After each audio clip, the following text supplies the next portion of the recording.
What is going on, y'all? Today is Friday, January 8th, and I'm coming to you with a preview for week one of the NFL playoff, the wild card weekend.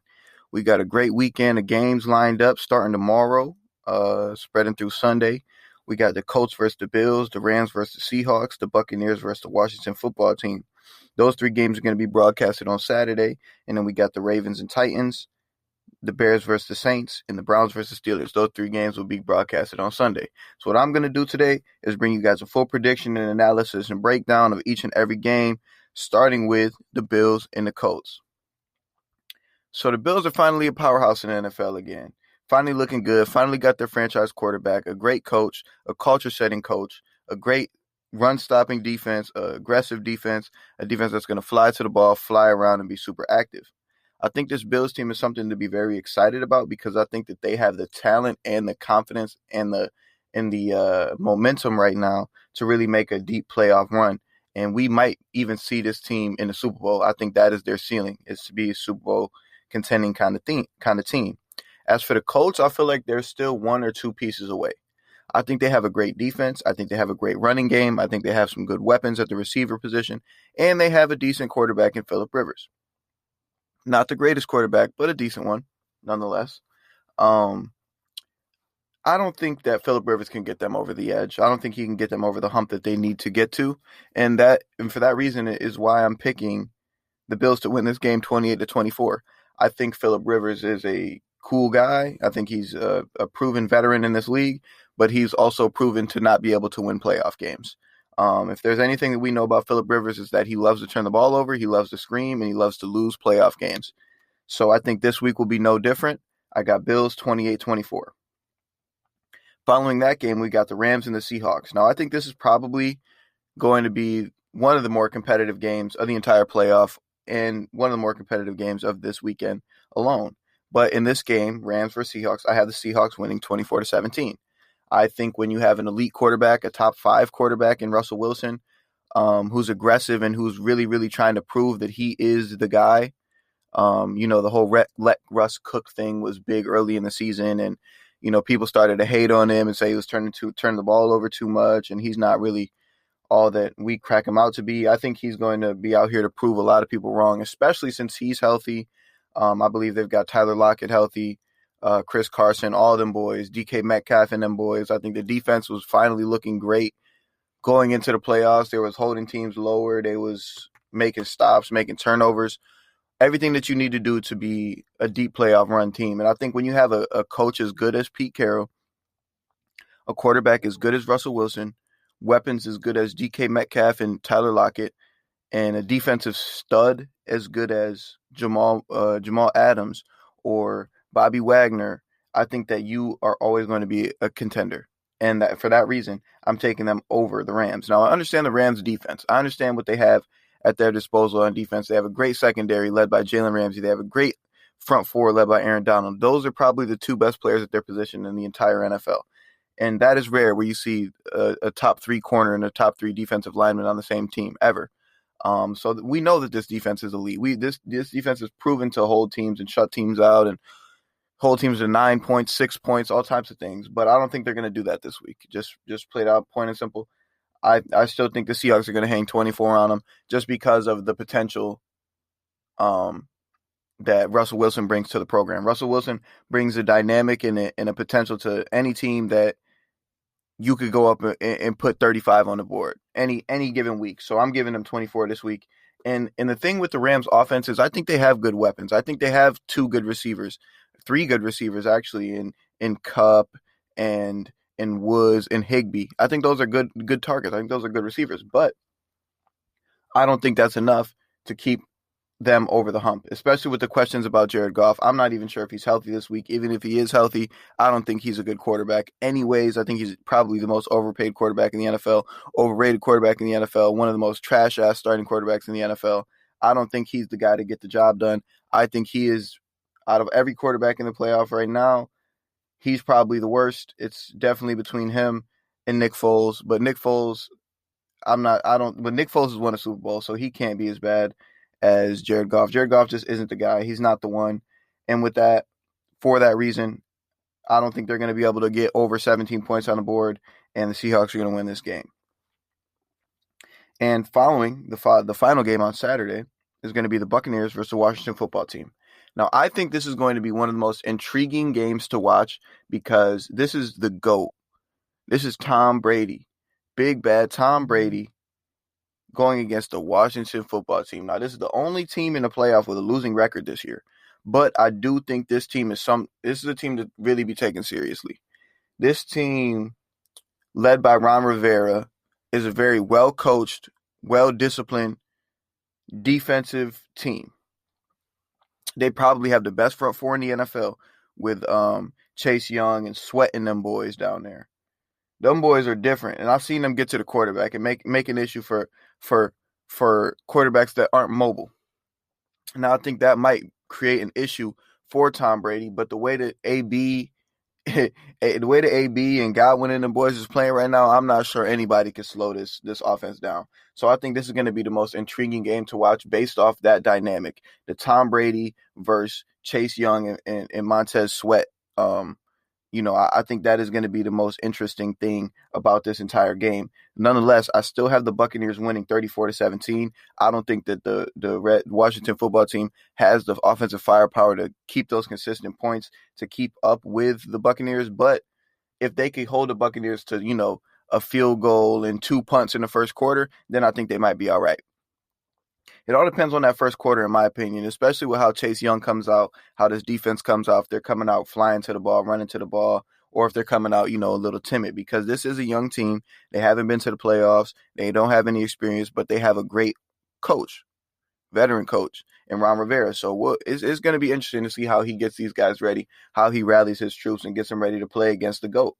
And vice versa for Bruce Arians. I think Bruce Arians has gotten a lot of questions this year as to his legitimacy as an NFL coach. Is he really the guy?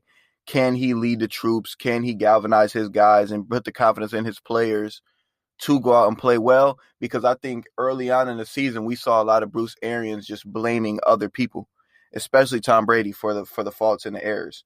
I think a lot of times we see a head coach take the majority of the blame. That was me. I could have put them in a better position to succeed. But in this situation in Tampa, I think weeks probably 3 through 8, every week we consistently saw Bruce Arians putting the pressure and putting the fault on somebody else, which isn't a good sign. You're a head coach. This is your program. This is you. Everything falls back on your shoulders, not your quarterback, not your receivers, not your defense. It's always on you. So I think it's better for you not to point the finger, and that's the biggest thing that really irks me with Bruce Arians, and that's the biggest question I have about him. It's like, okay, you got all these things to say. You have this great big ego. You carry yourself like you're a great coach, but you have no wins to show for it. I think he has some wins as a assistant coach, but not as a head coach. Like when you were in Arizona, you guys didn't do shit. You go to Tampa, you still don't do shit. Jameis Winston leads the NFL in interceptions. I think it might have been like the most interceptions ever in NFL history thrown in a season. But you can't put all that blame on him. Look at Tom Brady in the same system. Tom Brady's thrown more interceptions this year, I think, than he has in the past 12 or 15 years. So it's not always the quarterback. Like you have to look at the system and the program that the head coach is setting out for them. Like it's almost like a system where quarterbacks can go and fail because of all the deep downfield throws, timing patterns, where you hold the ball for a really long time. I think those are situations where you're getting quarterbacks like a Tom Brady or a Jameis Winston, quarterbacks who are very stationary and aren't very mobile. You're putting those kind of guys in trouble. Now, if you have a Deshaun Watson or a Russell Wilson, guys who can make plays out of a pocket to extend plays to get these deep balls down the field, yeah, okay, that's different. But you do not have those players at your disposal. You have Tom Brady, who is basically a statue in the pocket, who can throw a fucking dime and read a defense, but he is not a mobile quarterback. So that is my take on the Buccaneers and the Washington football team. Once again, I got the Buccaneers winning 34-17 and moving on. So those are our 3 games for Saturday. Sunday is really where the fire happens. Now, in my opinion, I thought that the Rams and Seahawks was going to be a good game, but I really do think that the Ravens and the Titans, this is going to be the game to watch for the week. It is a rematch from last year's divisional round where the Titans took out the Ravens pretty handedly, actually. And this was kind of like the Titans arrival to fame, where everybody knew who they was and everybody understood Derrick Henry and Tannehill and those boys and how legit that they were as a threat in the AFC. Now, earlier in the season, the way that they was playing, I said, look, this looks like a Super Bowl team. This looks like a Super Bowl contending team. And in the momentum that they carried throughout the end of the season, they still look that way. I still perceive them as a Super Bowl contending team. When you have a defense that could play to the caliber that they can, when you have a running game that is, in my opinion, probably top 2 in the NFL, you have the best running back in the NFL. So your running game is automatically going to be fire. A quarterback in Ryan Tannehill who knows how to game manage, knows how to make the big plays down the field, the smart throws, the throwaways, you feel me? The guy who's not going to turn the ball over too much. I think Ryan Tannehill is the kind of quarterback you could win a Super Bowl with, or you could at least get to a Super Bowl with when you got weapons like Corey Davis and A.J. Brown on the outside and Jonnu Smith. And like I said, a Derrick Henry pounding the ball. If Derrick Henry runs for over 130 yards, I don't see the Ravens winning this game. I don't see the Ravens winning this game. And vice versa. If we see Lamar Jackson running for 130 yards or more, I don't see the Titans winning this game. I think this game is going to be a lot about field position and time of possession. I think those two things are going to be the biggest things with both of these teams, because both of these teams are built off of the success of the defense and their strong running games. So both of these teams are going to be fighting to keep the ball, fighting to keep that clock, fighting to keep the other team off of the field, because the longer that you can keep Lamar Jackson and those boys off the field, the more out of rhythm they're going to be. And I feel like that's the best way to beat them.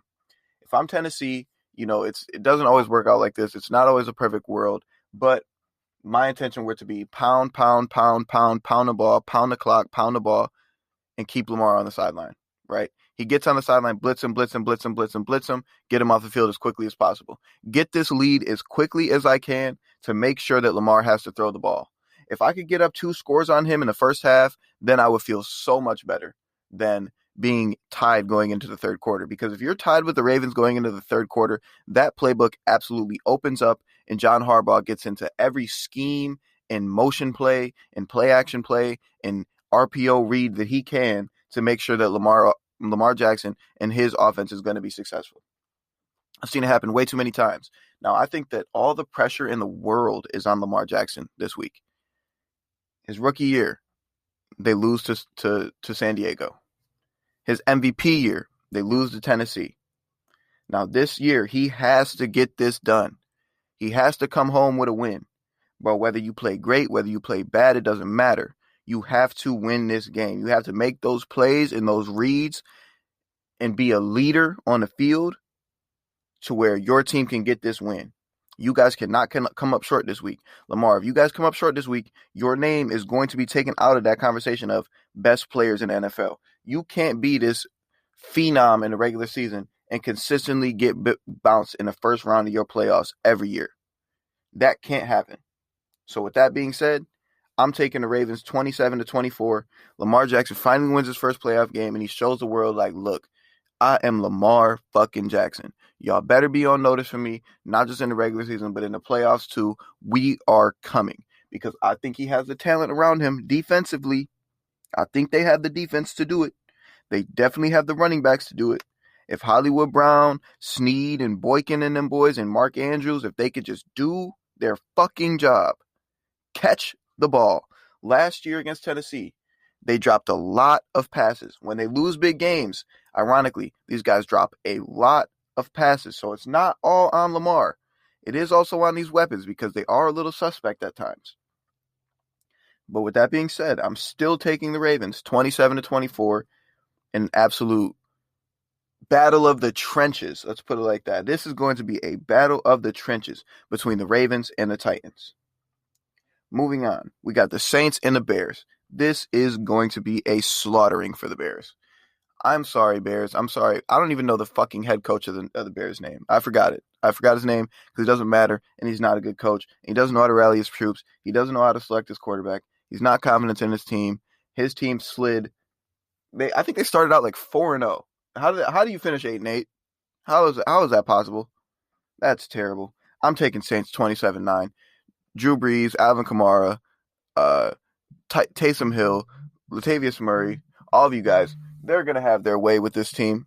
They are absolutely going to have their way with this porous Chicago Bears team I mean, they have a good defense. Don't get me wrong. They have a good defense. And I think this defense is going to come out hungry, swinging and fighting for the ball and fighting to keep these guys off the field. But I just think that the Saints have too much, man. You can't keep a defense like that on the field all game. I think Kamara is going to wear these boys out. Michael Thomas is going to wear these boys out. Taysom Hill is going to wear these boys out. Shoot, I mean, they have too many weapons for the Bears. And for that reason, I'm taking the Saints 27-9. It's not going to be a close game. It's not going to be a great game. It's just going to be a game that's on, and we know the Saints are going to win, basically. And then the final game for the playoff or the wild card playoff is going to be the Browns and the Steelers, an AFC North rivalry. Now, this is the big brother, the most successful franchise in NFL history, the Pittsburgh Steelers, going against the little brother, one of the worst franchises in all American sports, one of the losingest franchises in all of American sports, the Cleveland Browns. Now, this is the Cleveland Browns' opportunity to finally prove, look, guys, we are legit. Through all the coaches, through the Hugh Jacksons of the world, through the Freddie Kitchens of the world, you get a step. You finally get a Kevin Stefanski. He's finally getting the troops together. He's finally getting the team to play with some emotion and flying to the ball and playing confidently and playing aggressively. And he gets COVID. So they'll be without Kevin Stefanski this weekend on the sideline. So that is the biggest story of the week for the Cleveland Browns. I think that is going to be huge and terribly detrimental for them. They don't have their leader. They don't have their head coach. They don't have the captain of the ship. They ain't got that. So what does that mean? Baker Mayfield is going to have to play his ass off if they want to win this game. He is going to have to go absolutely bananas if they want to win this game. Either he's going to have to do it, or we're going to see Nick Chubb and Kareem Hunt do something absolutely historical for them to win this game. Let's look on the other sideline, right? It's Mike Tomlin, arguably a top 3 coach in the NFL right now. Absolute culture builder, defensive mogul, defensive genius, actually. I'll say he's a defensive genius or savant or whatever word that you want to use. But we have consistently seen Mike Tomlin put himself and his team in successful positions and positions to win football games. He knows how to win football games through situational football. No, he doesn't have the most talented team. Has he ever really had the most talented team? Not since AB and Le'Veon were there. So with that being said, he's got Deontay Johnsons of the world. He's got the James Washington. He's got the Juju Smith-Schuster. He's got the James Conner. He's got the old aging Ben Roethlisberger. I think in the Chase Claypool. I think that those weapons right there are enough for him to get over this hump and to beat Cleveland this week. Now, I don't think that they are going to go anywhere past this week. I think that this week is going to be their only win for the playoff, and then they're getting bounced next week. But with that being said, I got the Steelers winning 17-14. And this Browns team, man, I think they're a great story. I think that, me once living in Northeast Ohio, I think that it's a great story, and I love that their fan base is finally getting a team that they can support that's successful. I think that's beautiful for them and for that fan base because that's something that they were deprived of for so long. But I don't think that they are that legit playoff threat yet. With experience, maybe with a couple more pieces, yeah, they could get there, but I just don't think that they're there right now. I think Myles Garrett is a star. I think Nick Chubb is a star. I think Jarvis Landry is a great teammate and great locker room guy, a talented player. I think Baker Mayfield is he's an inconsistent guy, but he can have his really good games and good days. But I don't think the team is much more than that. I like Denzel Ward, but it's not, they're not anything to really get too excited about. Maybe with some more time together, in a couple of years, they'll be all right. The Odell thing kind of didn't go as planned. Not only did he get injured, but when he was healthy, he still wasn't having the production as planned. So I just don't think that this Cleveland team has that high of a ceiling. Maybe they could pull off an upset this week, but with my prediction, no, I got the Steelers 17-14. I just think that losing their head coach is going to be too much for them to bear and overcome. So with that being said, man, we got the Bills moving on. We got the Seahawks moving on. We got the Buccaneers moving on. We got the Ravens moving on. We got the Saints moving on. And we got the Steelers moving on to next week. of our playoff. And I think it's going to be very exciting, especially, because right now we got our Chiefs with the bye, we got the Packers with the bye. So as those teams become integrated, I think it'll only get more interesting. So with that being said, guys, I really appreciate you tuning in. I'll be back Monday to give a little recap and review of these games this weekend. So yeah, enjoy the games, enjoy your life, be happy, be positive, and have a great day. Thanks again for tuning in with me. I'm out, man. What's going on, people of the world? Thank you for tuning in to another episode of the International Podcast. This is your very organic host, Noah Williams, always bringing you the latest heat, what's hot in the street, and about all the games of the week. Thanks for tuning in. We about to get it cracking.